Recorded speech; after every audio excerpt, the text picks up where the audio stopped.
ఇవ్వల్ది వాళ్ళు చంద్రబాబు నాయుడు గారు ప్రకటించరు, ఇంకోరు ఆయన ప్రకటించరు, ఈయన చెప్తే వచ్చిందంటే కాదు. రాష్ట్ర అధ్యక్షుడిని అధిష్టానము అందరికీ నామినేషన్ చేస్తారు. నామినేషన్ అయ్యాక ఎవరిని అధ్యక్షుడు ఉన్నారో అధిష్టానం నిర్ణయిస్తుంది. అందరు అభిప్రాయాలు తీసుకొని అధిష్టానం నిర్ణయిస్తుంది. అధిష్టానం తీసుకుంటున్నాక అందరు కట్టుబడి ఉంటాం. Bharatiya Janata party ప్రజాస్వామ్యబద్ధమైన party. ఒకటే నామినేషన్ వేయాలి, రెండే నామినేషన్ చెప్పారు. నామినేషన్ ఓపెన్గా ఉన్నాయి. నామినేషన్ ఎవరైనా వేసుకోవచ్చు. మరి అధిష్టానము అన్ని ఆలోచించి నిర్ణయించుకుంటే వారు దాన్ని కట్టుబడి ఉండాల్సిన బాధ్యత కమిట్మెంట్తో పనిచేసే ప్రతి భారతీయ జనతా పార్టీ కార్యకర్తకు ఉంటుంది. ఎవరికి ఇచ్చారు? ఎవరు అధ్యక్షుడు? ఎవరు ఇంకా కాలే కదా. సాయంత్రం ప్రకటిస్తారు. సాయంత్రం చెప్తారు నామినేషన్స్ తర్వాత. ఎవరు నామినేషన్ ఇస్తారో నామినేషన్స్ తర్వాత అధిష్టానం ఆలోచించి అప్పుడు అభ్యర్థిని ప్రకటిస్తారు. దాని తర్వాత రేపు సమావేశం పెడతారని చెప్పి ఇప్పుడు అన్ని ఫాల్తు మాటలు అంటారు. వాటిని ఎవరు సోషల్ మీడియా పెడుతున్నారు, నేను కూడా చూసినాను.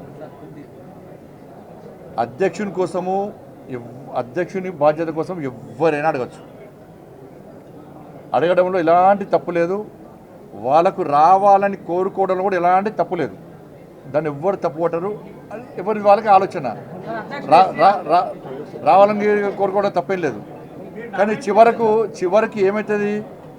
చివరకు అధిష్టానం నిర్ణయించిన వ్యక్తికి, అధిష్టానం ఆలోచించిన వ్యక్తికి, ఎందుకంటే అధిష్టానం అన్నీ ఆలోచిస్తుంది దేని ద్వారా పార్టీకి లబ్ధి పొందది.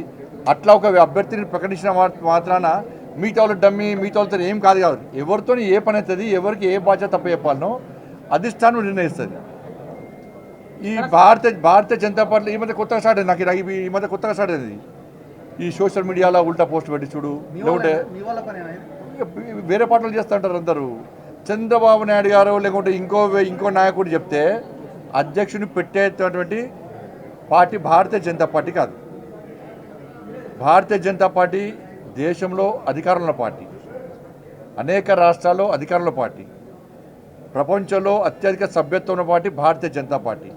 నమ్మిన సిద్ధాంతం కోసం పనిచేసే cutter కార్యకర్తలటువంటి party Bharatiya Janata party. కాబట్టి అధిష్టానం అన్ని చూస్తున్నది. ఎవరైతే పార్టీకి వ్యతిరేకంగా వివరిస్తారో ఎవరైనా ఇప్పుడు పెట్టలే సోషల్ మీడియా ద్వారా కానీ ఇతరత్ర వాళ్ళకున్న మీడియా సాధనాల ద్వారా కానీ పార్టీకి వ్యతిరేకంగా, పార్టీ అధిష్టానం నిర్ణయించిన అభ్యర్థికి వ్యతిరేకంగా ఎక్కడ ఏం చేసినా కూడా పార్టీ చాలా సీరియస్గా వివరిస్తుంది. బండి సంజయ్ ఉంటేనే పార్టీ, బండి సంజయ్ లేకుంటే పార్టీ లేదంటే మూర్ఖత్వం అవుతుంది. ఎవరు లేకుండా పార్టీ నడుస్తుంది. నరేంద్ర మోడీ గారి నాయకత్వంలో, జేపీ నడ్డా గారి యొక్క నేతృత్వంలో పార్టీ తెలంగాణ రాష్ట్రంలో ఎట్టి బస్సులో రాబోయే రోజుల్లో అధికారం రాబోతున్నది. కట్టర్ కార్యకర్తలందరూ కూడా పార్టీ అధిష్టాన నిర్ణయానికి కట్టుబడి ఉంటారు. వీళ్ళు డమ్మి, వాళ్ళు డమ్మి, వీళ్ళు డమ్మి అని చెప్తే ఎవడో పెట్టినంత మాత్రాన ఇవాళ చూస్తుండేను. ఎవరు బీఆర్ఎస్ వాళ్ళు పెట్టారు. బీసీ అంటే మరి బీఆర్ఎస్ పార్టీ అని చంద్రశేఖరరావు దిగి బీసీకి ఇవ్వని చెప్పు. BRS party working president social media పెడుతున్నారు కదా, ట్విట్టర్లు పెట్టిస్తున్నారు కదా బీజేపీ బదనం చేయడానికి. మీ పార్టీలో ఎంతమంది బీసీ మంత్రి పదవులు ఇచ్చారు? బీసీలు లేకుండా ఇచ్చారు. మీరు దళితులు ముఖ్యమంత్రి చేస్తాను మీ అయ్యా సిగ్గు లేకుండా ముక్కు నరుకుంటా, మూతి నరుకుంటా, తల నరుకుంటా, ఇది నరుకుంటా, కింద మీద నరుకుంటా అన్నాడు. ఏమైంది మరి? దళితులు ముఖ్యమంత్రి ఎందుకు చెప్పరాదు? మీ పార్టీ అధ్యక్షుడు బీసీ ఎందుకు ఇస్తలేరు? మీ అయ్యని చెప్పాను. మేము బాధ్యత అయిపోయినాం.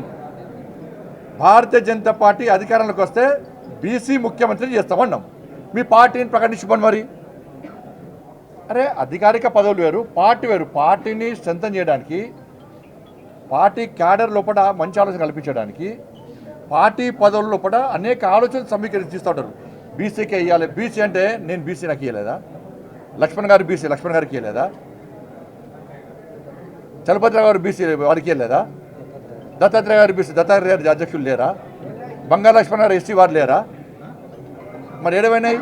మరి బీఆర్ఎస్లో ఒక్కరిని బీసీని అధ్యక్షుడు చేసిరా? మరి చేస్తారా? బీసీ ముఖ్యమంత్రి చేస్తారని ప్రకటిస్తారా మీరు? దళితులు ముఖ్యమంత్రి చేస్తానే మోసం చేసిపోయా. 10 సంవత్సరాలు మొత్తం దోసుకొని అలా పుట్టుపుట్టు పైసలు సంపాదించారు. కాబట్టి ఇవన్నీ కూడా తప్పు. దయచేసి మీడియా కూడా విజ్ఞప్తి చేస్తున్నా, ఎవరు మాట్లాడినా కూడా దయచేసి సహకరించండి. భారతీయ జనతా పార్టీ క్రమశిక్షణతో పనిచేసే పార్టీ. అటువంటి పార్టీలో ఇలాంటివి రావడం మంచి పద్ధతి కాదు, మంచి పరిణామాలు కావు కూడా. అధిష్టానం చాలా సీరియస్గా దృష్టి సారించింది. ఎవరైనా కూడా నేను మాట్లాడినా మీరు మాట్లాడినా ఎవరు మాట్లాడినా కూడా అది తప్పు అంటున్నా. ఎవరు మాట్లాడి ఇప్పటివరకు మాట్లాడదని మాత్రమే కోరుకుంటున్నాను. ధన్యవాదాలు.